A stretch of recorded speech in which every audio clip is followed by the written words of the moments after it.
Ever since I was a kid, I was raised in a good Catholic family. The good role of the father and the mother, in their respective roles. And, my dad was always, for all of my siblings, my dad was always encouraging the faith and making sure we were involved. Sunday Mass, daily Mass when possible, confession once a month, etc. Adoration with them occasionally because they had scheduled Holy Hour every week. And my mom we were homeschooled. I was homeschooled up until 7th grade. Like normal Catholic kids, we'd play Mass. My mom got us a Mass set when my brother and I were kids, and we would switch off being the priest. And I don't know why, we didn't want to be priests, but it felt really awesome because we just had this respect for priests. My mom always said, well, you may be called to the priesthood one day, you never know. And I was like, oh, no. She's like, Christian, just don't close your mind off. What God's will is for you is going to make you happy. And so I always kept that in mind. I was very resistant, but I did keep that in mind. And it wasn't until I'd say about high school that I started growing in my faith. I started going to adoration with my dad, just because I looked up to my dad, and I saw the growth that he was getting from adoration, and so I wanted some of that.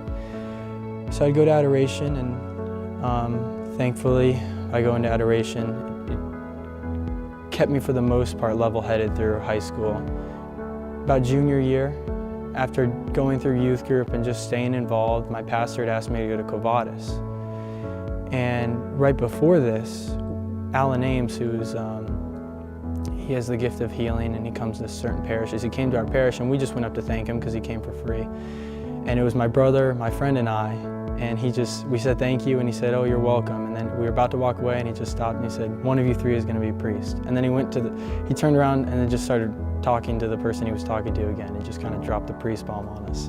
And so the way home we were just pointing fingers like, you're going to be the priest, you're going to be the priest. And so I took that to heart though, because although I was denying it and pointing fingers, I sort of knew it was me. Because I've had this tug on my heart since I was a kid, but I just didn't want it. Not because I didn't like the priesthood, but because I'm from a family of 8, and so I just wanted marriage. I wanted to have kids and go into the medical field, and my old plan. I thought it was going to make me happy, and so I went to Quo-Vadis because my pastor asked me to go, and I just saw the joy and the fraternity amongst the priests, and so I really started praying about it. And meanwhile, it was really hard because I perceived these two goods, marriage and the priesthood, and I sort of knew that God was calling me to the priesthood, but I didn't want to sacrifice marriage. And so I kept praying about it, go to adoration thinking about marriage, and then I go to adoration thinking about the priesthood. And that was a technique that was into the book To Save 1,000 Souls. My senior year, I was working at a golf course, and Christopher Cross, he goes to the Holy Land 3, 4, 5 times a year on mission trips. I think he's been over 75 times, and he invited me to go. And so of course I was like, yes, I'm going. So I went to the Holy Land, and I got to serve Mass there twice a day, and I went with 2 really awesome priests, Father Paul and Father Casey Coleman. It was at the Holy Land, while I went there to expect some big sign, God coming out of the clouds, you need to be a priest. It was in the subtle things, and Our Lady just really kept placing this calling on my heart.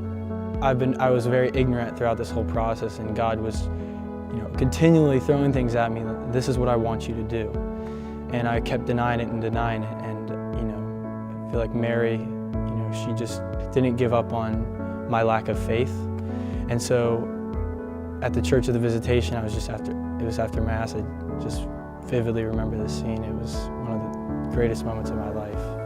I was just served Mass, just received the Eucharist, and I just said, Mary, if this is what your Son wants me to do, just give me the grace to do it, and I will do it. And the smile, I can't express the amount of joy that I felt. I'm choking up a little bit thinking about it, but from that moment on, there were no doubts. Obviously, at times I get sad, I'm giving up marriage, but I don't want to, now that I've tasted some of this, there's no way I could say no to it, and I really feel like God is calling to me this, and I'm super thankful to Our Lady that, she kept making it obvious for me, and she just kept putting things on my heart. It's it's a love story, so think about it a lot. So.